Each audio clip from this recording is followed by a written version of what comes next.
So Sheila, you were interested in this, and I was going to talk about this anyway Yes. today because this is something that I've been doing. I've been doing it on and off for a couple of years, but I don't know why. But since November hit, I've just been doing it every day.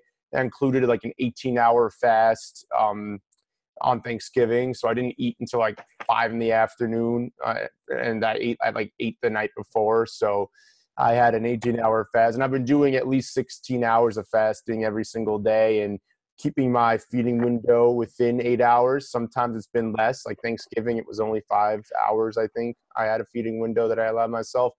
But we're going to talk about that. There's a lot of health benefit to intermittent fasting. And I think if you guys were struggling, you're not struggling. So you don't have to do this. This is more like a health thing than a weight loss thing. But it can help you lose weight in that you're condensing your feeding time into 8 hours. There's only so much you can eat in 8 hours. And if you're eating the right types of foods, then between that and the benefits of fasting, you can potentially see better results. But we'll get into a little bit about what that is now. So basically, intermittent fasting is a pattern of eating where you would eat all of your daily food intake within an 8-hour window. It can be more, or it can be less than an 8-hour window, or a little bit more. Like there are some people who eat within a 10 or 11-hour window. That's called timed fasting. It's a little different. And then there are people who eat even within a 3 or 4 hour window, believe it or not. So they'll fast for most of the day and then they'll gorge in a few hours and that's it. But it's been shown to have a lot of health effects. So for example, it helps reduce inflammation. So we're all looking to lose weight, obviously. Inflammation is a key factor to it. That's why when a lot of people start a program, they may lose a lot of weight the first few weeks. And it's just their body's not only losing water, but it's also losing inflammation that may have been there from lack of activity coupled with a poor diet. So it helps with that. It also helps reduce your chance of chronic disease by up to 40%. And not to bore you guys too much with the biological processes behind it, but basically there's a protein called SIRT3. And basically what that does, it helps improve longevity and it helps ward off chronic diseases, not just obesity or type 2 diabetes, which are very prevalent, but not always life-threatening. Those are kind of like the gateway diseases to the more threatening chronic diseases, but it can help combat cardiovascular disease, so heart disease, various forms of cancer, even neurological conditions like Alzheimer's, Parkinson's, dementia, things like that. So the production or the increase in production of that protein is essential to reducing your chances of acquiring a chronic disease, or if you have one, it can help actually to reduce the symptoms. In fact, they've done studies on MS patients with intermittent fasting, and some of them have completely reversed their MS to the point they don't have it anymore simply by incorporating this. Obviously, they had to adhere to a kind of strict diet, but it's not actually very different from what I instruct you guys to do. It's just a little more cruciferous vegetables and fermented stuff. But it does reduce your chance of chronic disease. As a result, it increases your prospects of longevity, provided there's no tragic accidents or anything terrible like that. And it improves your cognitive function. So when you're in a fasted state, have either of you guys done fasts in the past? I don't, whether for religious reasons or. No. I'm not very good at it, but I did on Thursday, on Thanksgiving Day. I did not eat anything until it was at noon. Mm-hmm. So that's probably the longest I've gone. and when did you eat the night before? Not that much. And I ate early dinner. So. Okay, so you probably were like 18 hours, maybe a little more. Yeah. Okay. Yeah, and that's good. It was weigh-in, so I had to be good. No, I hear you. Yeah, so it helps improve cognitive function. And in fact, when you're in this state, if you want to try it, I wouldn't say why not. I will say that the first few days, especially if you're not used to it, are extremely tough, especially if you eat pretty early in the morning. Obviously, you wouldn't really want to do that unless you eat a very early dinner. But you'd also have to keep in mind that if you did eat in the morning, then you probably have to cut off your feeding window in the mid to late afternoon, and then you don't eat anything at night. So I like to keep it simple personally. I keep it from noon to 8 p.m. every single day. There have been days where I've stretched it inadvertently just because I had clients and stuff going on from like 1 to 9 p.m. but you can play with it and see what works best for you. I'm sorry, was someone saying something? No, I think that's my son screaming in the background. Oh, there you go. But yeah, so that last point actually, which I wanted to hit, is it improves cognitive function. So I found, since I've been doing it consistently, because I'd only ever done it a few days a week just because I had an early start, and at 6 a.m. I'm not hungry. So I just feel like I'm not going to eat till the afternoon when I get a chance. And I've actually found that I think more clearly. I'm not as anxious.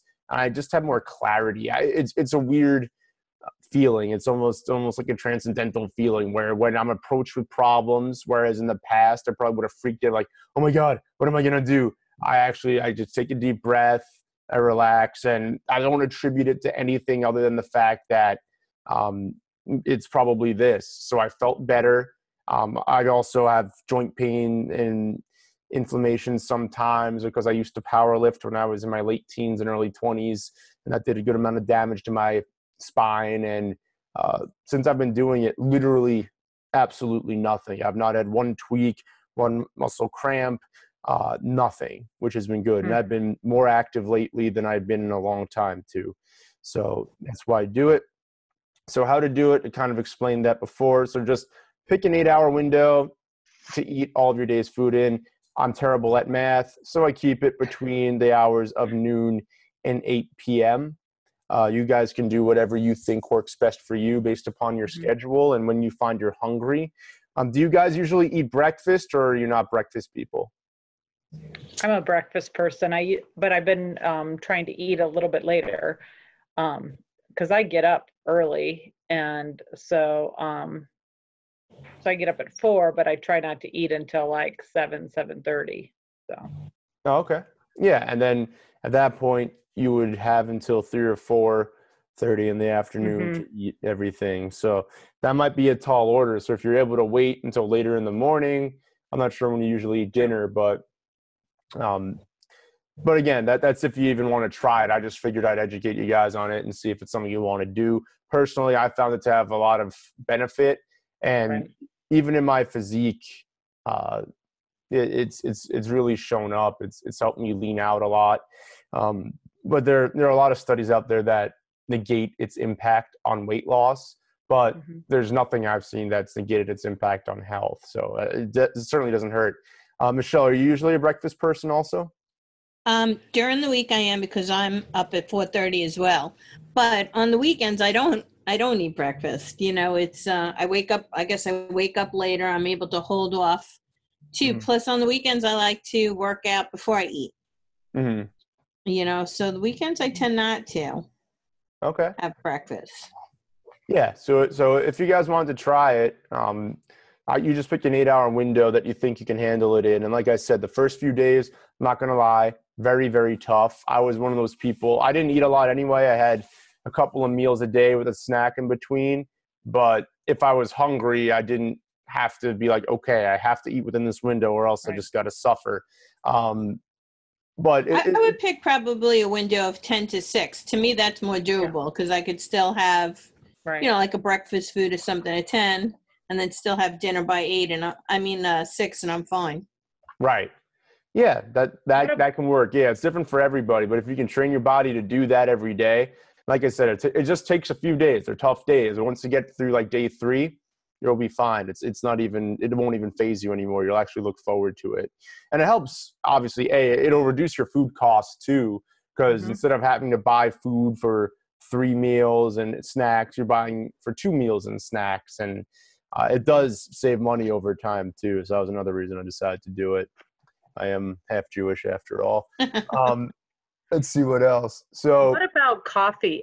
So is it just you only drink water, or is there other things? Right. So in terms of the beverages, I've seen a couple of different things on it. And to be honest, I do drink coffee, but you're supposed to just have it black. So Michelle, you mentioned you use the MCT oil or powder in your stuff. You wouldn't be able to do that before your feeding window opens. So if you did have coffee or you mixed it in a beverage of some sort, it would have to be during your feeding window if you had something like that.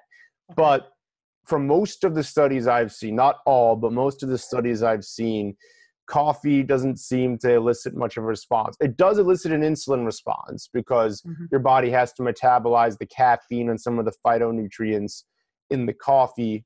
But for the most part, for most of the experts and people that I trust, and from studies that look reputable, you can have that. You can have tea as well. From what I've seen, everyone can agree that if you're going to have that, try and do decaf before your feeding window if possible, both for tea and for coffee. I don't do that. I just have black coffee. If I didn't have coffee in the morning, I don't even want to know what I'd be like.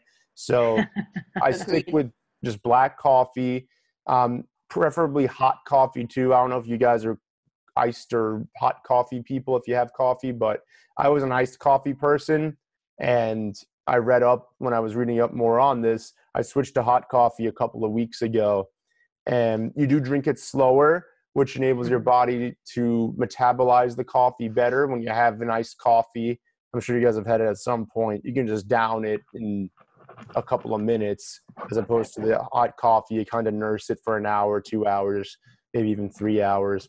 So yeah, long story short, you can't have coffee or tea. Just have it black. Don't put sweetener in it. Don't put cream or anything like that in it. Just stick with black coffee or just regular tea.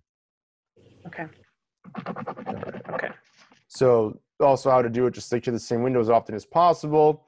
And here's a tip that I picked up in the last couple of weeks, and this is something that I did for Thanksgiving, like I shared with you guys. So if you know you're going to be eating later at night, so let's say you have a wedding, you have some event late at night, you're going out with friends to a restaurant at 8 or 9 p.m., but your feeding window is usually 10 a.m. to 6 p.m., like you guys may have suggested you might try, then you might want to consider fasting a little longer on that date. So if you're going to be eating at 9, then you're probably going to want to open your feeding window. Well, you can open it earlier, but you probably wouldn't want to open it any more than 1 to 3 hours before your main intake of food will be occurring. That way you're giving yourself some wiggle room in the event you get hungrier later. But in an event like that, if it's like 8 or 9 at night, you can probably open it up at 4 or 5 in the afternoon, have a meal, and then you should be good for a few hours before you head out to the restaurant or whatever it is that you're doing. So that's a tip I picked up. So like I said, on Thanksgiving, I fasted for closer to 18 hours instead of 16, and it was fine. Okay. So important. I know you guys know this, but for anybody who joins the group in the next week or whatever, and they go back on this video, this isn't an excuse to fall off the rails. So a lot of people just automatically assume, well, I'll automatically be consuming less food overall, less quantity of food within the 8-hour window, so therefore I can be a little more flexible. No. Eat the same foods that we've been eating. Try and do the same exact thing that you've been doing with your macros and your net carbs, if that is the phase that you want to stay in, and just condense it into that 8-hour window. Do not, if you're going to eat junk, obviously, can it be more conducive? I guess. But again, that's not something that I recommend. This is something that would work well in tandem with the quality of the foods we've been eating since we started the beta program. And then, like I said, eat the lipolytic fat burning, which is the way we've been eating within your 8-hour feeding window.